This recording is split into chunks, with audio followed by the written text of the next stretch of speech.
que os ensinamentos de Tiago, eles se inspiram em duas pessoas. Eles se inspiram em Jesus, é claro, principalmente no Sermão do Monte, aonde muito do que ele aborda, Jesus abordou no Sermão do Monte, e ele se inspira em Salomão. Pode ver que os ensinamentos de Tiago se assemelham a provérbios. São pequenos, muitos ensinamentos feitos em pouca parte.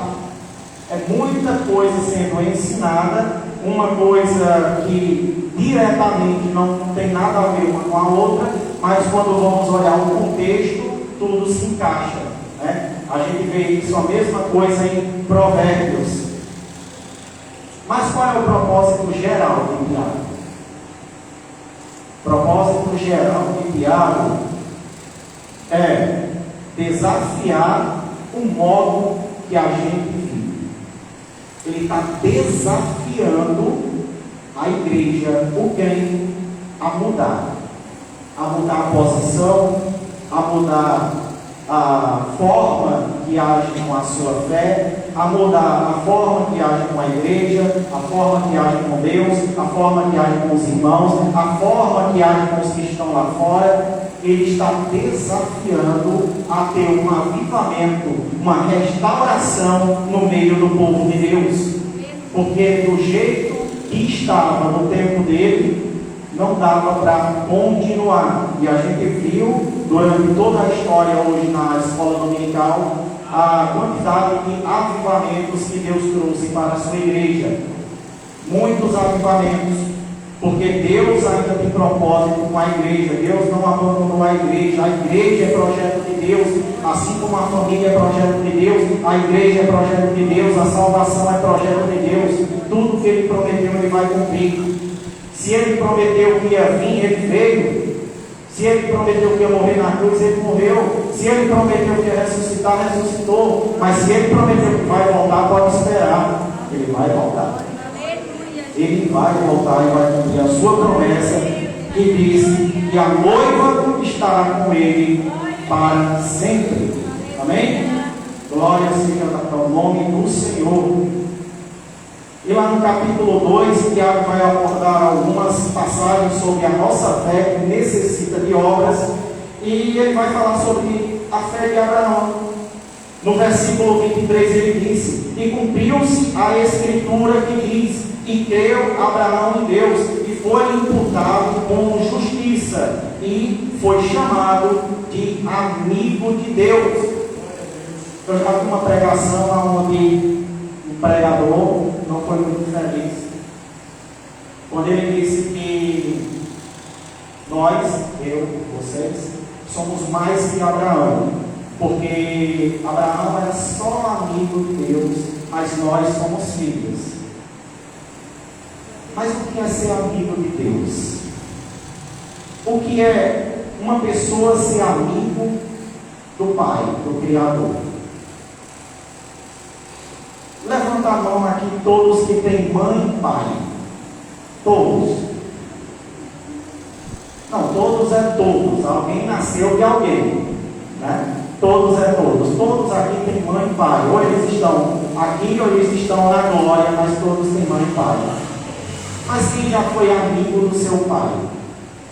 Quem já foi amigo da sua mãe? Amigo mesmo, aquela intimidade, não aquela separação, cada um do seu lado, sai do meu quarto, eu não quero viver o que eu odeio. Amigo mesmo de um precisar do outro. Pois era isso que era Abraão. Ele não era somente filho, ele excedeu a filiação. Ele era amigo de Deus, ele tinha uma comunhão com Deus, por isso que foi imputado por justiça a fé que ele tinha. Abraão acreditou naquilo que nunca aconteceu. Ele acreditou que Deus era capaz de ressuscitar o seu filho depois que ele matasse. E antes de Abraão não existe nenhuma ressurreição. Como é que ele, acreditando em Deus, confiando em Deus, crendo que Deus era capaz de ressuscitar, se Deus nunca tinha feito?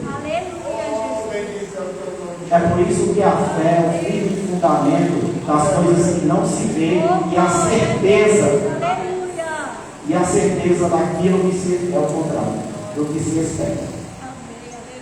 Glória a Deus. E a gente vê essa fé de Abraão, amigo de Deus. Né? E dando continuidade aqui no capítulo 3, a gente vê Tiago tratando sobre a duplicidade do falar. Como assim? Deus, Ele nos deu a fala, o dom da fala. É por isso que a sua manifestação é através da fala, línguas e profecias. Falar é um dom de Deus, é um dom que Ele deu para nós glorificarmos a Ele. Louvai toda a terra, louvai ao Senhor. Agora, a língua que Deus deu para glorificar, para adorar, para abençoar, também maldizendo, falando palavrão, xingando, coisas que não agradam ao Senhor. No mundo a gente já espera isso. Não esperamos nada de bom do mundo. Mas é triste quando vemos essa situação dentro da igreja, né? Muito triste. E vai dizer aqui no versículo 11, Tiago 3,11: porventura deita alguma fonte de um mesmo manancial água doce e água amargosa? Não. Da boca que Deus te deu para glorificar e abençoar, faça só isso. Porque é isso que Deus quer para a sua igreja. Glorifique, adore, busque, pregue, ensine, evangelize, leve a palavra de Deus, leve sempre bênção para aqueles que esperam. O mundo está se perdendo. A igreja tem que continuar em pé, glorificando e trazendo essas pessoas do mundo para dentro da igreja. Jesus foi bem claro que disse que as portas do inferno não iam prevalecer contra a igreja do Senhor. A igreja as portas do inferno não prevalecem. É a igreja atacando a porta e a porta indo abaixo. É a igreja que ataca a porta, não é a porta que ataca a igreja. A porta vai abaixo e a igreja resgata aqueles que estão perdidos. Então vamos usar a nossa língua, o dom que Deus nos deu do falar, para glorificá-lo, para entoar louvores a Ele. Glória seja dada ao nome do Senhor. Ainda no versículo 3, ele vai falar sobre divisões, né? Paulo trata da mesma situação. Eu sou de Pedro, eu sou de Paulo, eu sou de Apolo, sou de João, sou de alguém, de ninguém sabe. Ele não gosta dessas divisões. Deus não agrada divisões. A Bíblia chama de facção. Essas divisões, essas panelinhas, né? A gente é um panelão dentro da igreja. É tudo junto e misturado, e ainda joga farinha para ser abençoado e todo o veneno ser tirado. É isso que Deus faz. Deus, Ele faz a sua obra com aqueles que faz a sua vontade. Então nada de panelinha, nada de facção dentro da igreja, divisão. Aqui vai dizer no versículo 14: mas se tendes amarga inveja e sentimento faccioso em vosso coração, não vos glorieis, nem mintais contra a verdade. Mentira também dentro da igreja. Eu vi um pastor, acho que eu já contei aqui, um pastor, ele chegou e passando por ensinamentos, todo domingo tinha um ensinamento diferente. Ele pegou e disse: vou adiantar hoje para a igreja, já está estudando, próximo domingo vamos estudar sobre o capítulo 17 de Marcos. Então a igreja se prepara, estuda todo o capítulo 17 de Marcos e vamos tratar sobre um assunto muito importante. Quando chegou no domingo, o pastor perguntou à igreja: levanta a mão quem estudou o capítulo 17 de Marcos. Metade da igreja levantou a mão. Pronto, agora vamos tratar sobre a mentira, porque Marcos só vai até 17. 16, olha, estava pegando vocês, estava vendo vocês não acordando. Só vai até 16. Infelizmente também isso dentro da igreja, que vem destruindo muito dentro da igreja. Mas agora vamos entrar no capítulo 4. aonde foi lido a mensagem lida, que diz: de onde vêm as guerras e pelejas entre vós? Porventura não vem disto, a saber, dos vossos próprios deleites, que nos vossos membros guerreais. Então aqui a gente vê o primeiro ponto, que é o conflito interior. É uma briga com nós mesmos, principalmente na hora da oração. A gente não sabe se ora agradecendo, a gente não sabe se ora pedindo, a gente não sabe se está orando certo, não sabe se está orando errado. Mas quando a gente realmente ora de coração, o Espírito Santo está ali agindo com gemidos inexprimíveis, dizendo: ei, é assim, vamos fazer desse jeito, vamos seguir nessa direção, porque todas as coisas contribuem para os que amam a Deus, então vamos seguir dessa forma. E tem situações que é aquele conflito, aquela briga do Espírito contra a carne. É o Espírito lutando contra a carne querendo prevalecer contra o nosso Espírito. Mas não podemos fazer assim.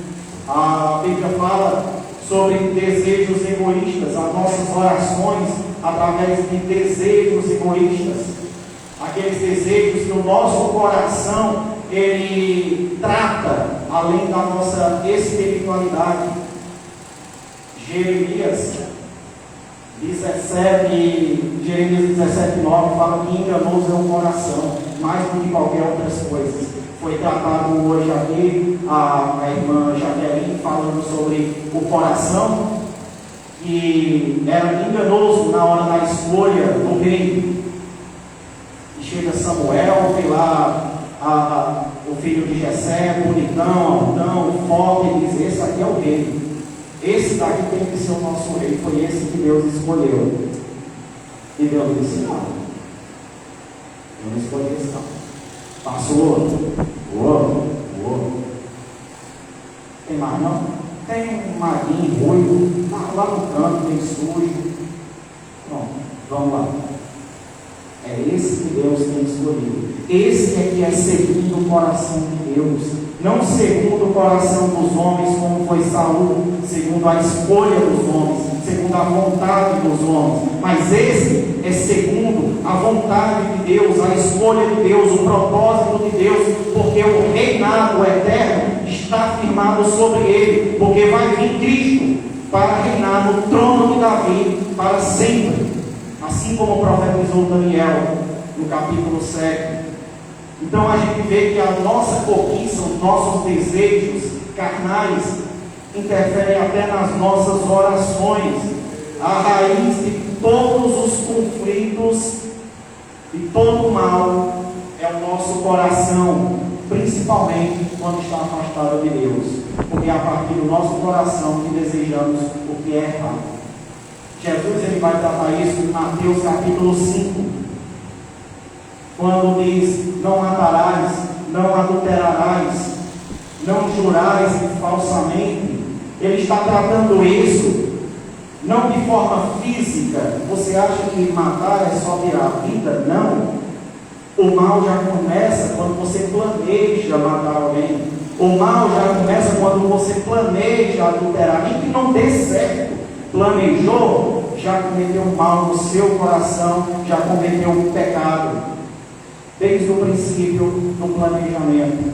Então o nosso coração ele tem que estar voltado unicamente sempre para a vontade de Deus, né? E a gente nas nossas orações a gente faz muitas expectativas diante de Deus, né?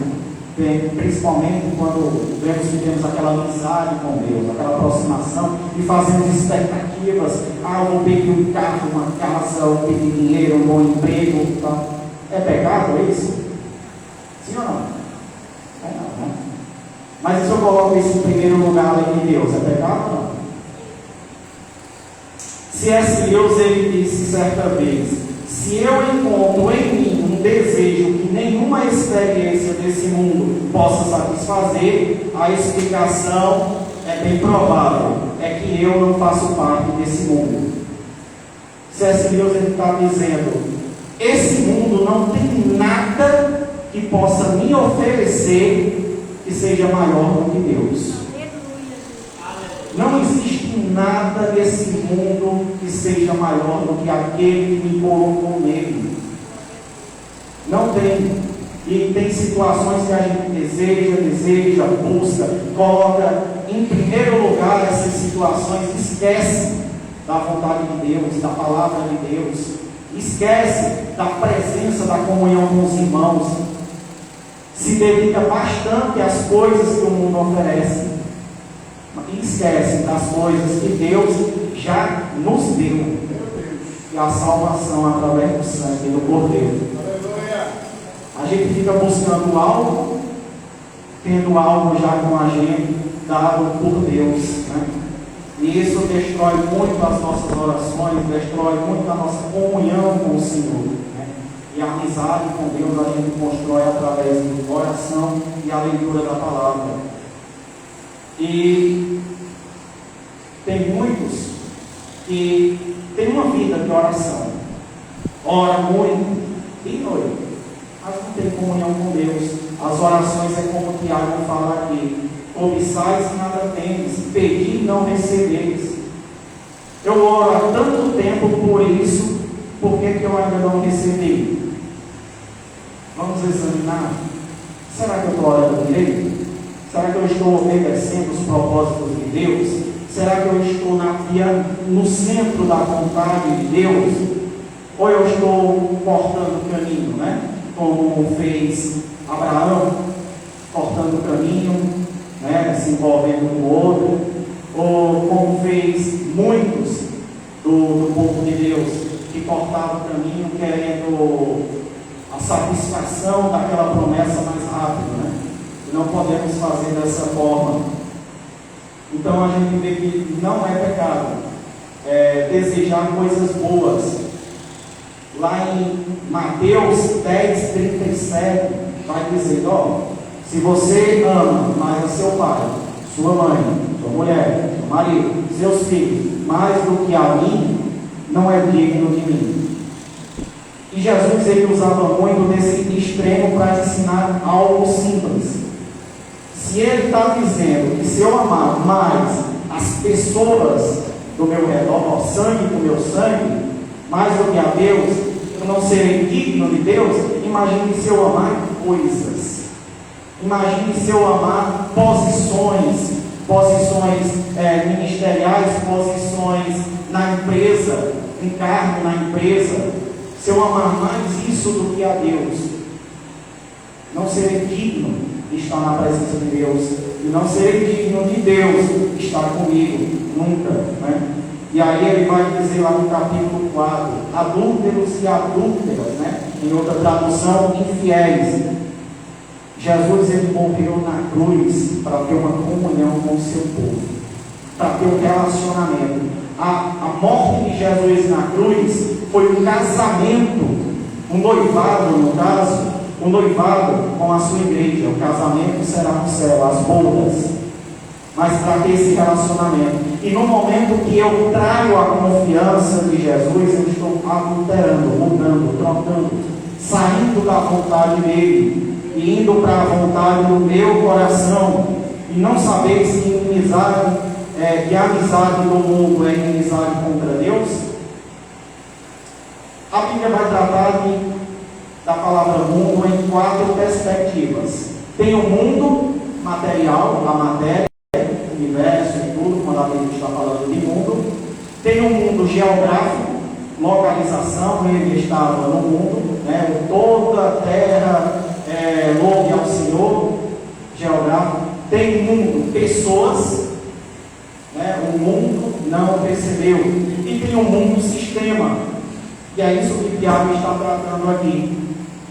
Não vos moldeis a esse mundo, não ameis esse mundo, não ameis o sistema que esse mundo oferece. Um sistema gostoso, um sistema legal, atraente aos olhos, um sistema bom, que me proporciona muitos ganhos. Não ameis esse sistema, o sistema que o mundo está me oferecendo. O sistema que o mundo oferece para a sua igreja.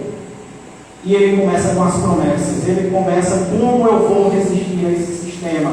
Sujeitai-vos, pois, a Deus, resistir ao diabo, e ele fugirá de vós. Olha o que foi que aconteceu com Pedro. Buscando tirar Jesus da cruz. Senhor, não faça isso comigo não. Não deixe que essas coisas aconteçam não. E Jesus repreende: afasta daqui, Satanás. Pedro fica: Satanás, vai embora. Afasta daqui, Satanás. Resista ao que o diabo vem fazendo nas nossas vidas. Hoje foi comentado na escola dominical, né? Se o diabo, o Satanás, os demônios estavam no carnaval, né? Eles estão no carnaval, sim ou não? Então não. Eles não estão no carnaval. No carnaval as pessoas que estão lá já é dele. Ele não vai. Ele não vai se preocupar com quem já é dele. Mas o diabo, ele está aqui. Ele está aqui nesse momento. Ele está olhando, esperando uma brecha para agir. É por isso que a igreja tem que ter essa amizade com Deus. Porque na hora que o diabo se manifesta, como se manifestou no tempo de Jesus, tem que ter povo de Deus para expulsar. Tem que ter povo de Deus para poder arredar o diabo daqui. Então é isso, amizade com Deus, é buscando essa situação, é buscando a presença de Deus, um relacionamento com Deus. E como é que eu faço isso? Humilhai-vos perante o Senhor e Ele vos exaltará. Se entregue por inteiro a Deus, se entregue por completo a Deus, confia nele. Confia nas promessas que Ele tem feito para vocês. E o capítulo 5 encerra dizendo, versículo 8: sede vós também pacientes, fortalecei-vos vosso coração, porque já a vinda do Senhor está próxima. Ele prometeu que ia voltar, Ele vai voltar. Então espera, não se desespere. Não se desespere. Para finalizar, uma parábola de pregador conta que uma pessoa estava num avião esperando o avião decolar e demorando a decolagem, demorando, e o povo começaram a ficar nervoso. Será que tem algum problema porque está demorando o avião a decolar? Por que essa demora? O que é que está acontecendo? E tem um rapaz ali tranquilo, nada abalava ele, despreocupado. E todo mundo preocupado. Aconteceu alguma coisa porque o avião não decolou. E você, por que está decidindo? Por que você não está descontrolado? Por que você está assim? Não, é simples. Se o avião não decolou, é porque o piloto sabe o motivo. Ele sabe por que não decolou ainda. E eu confio no piloto. Se o piloto que comanda todo mundo ainda não voltou, confia, porque ele quer salvar todos, a maioria, se não a todos, como diz Pedro, como diz Judas, como diz Paulo. Ele não atrasa a sua vida, porque ele quer que todos se salvem. E para que isso aconteça, a igreja tem que sair das quatro paredes e buscar aquele que está perdido. Tem que buscar. Tem que buscar. Então vamos ter Deus como amigo, mas vamos oferecer essa amizade também, como Natanael, né? Achamos o Senhor. Vamos oferecer essa amizade para outros. Tem muita gente que está sem amizade, que está sozinho no mundo. Então vamos oferecer Deus como esse amigo fiel e verdadeiro, que tudo pode, em nome do Senhor Jesus. Eu gostaria de fazer uma oração. Eu sinto no coração de fazer uma oração. O irmão Nivaldo. O irmão, atrás do irmão Israel, por favor, venha à frente. Devaldo, o irmão Devaldo. Venha à frente, orar pelo irmão. Deus tem uma grande obra, fez muito livramento na vida do irmão Devaldo. Glória seja para o nome do Senhor. Vamos à igreja ficar em pé e orar. Senhor Deus, Pai Santo, Deus justo, Deus tremendo, o Senhor tem feito grandes maravilhas ao teu povo, o Senhor tem feito grandes obras para os que o temem, o Senhor sempre vem avivando a tua igreja, o Senhor sempre vem restaurando aqueles que estão quebrantados, o Senhor tem feito muitas obras, Pai. Eis aqui teu servo, que o Senhor já mostrou inúmeras vezes que o Senhor é com ele.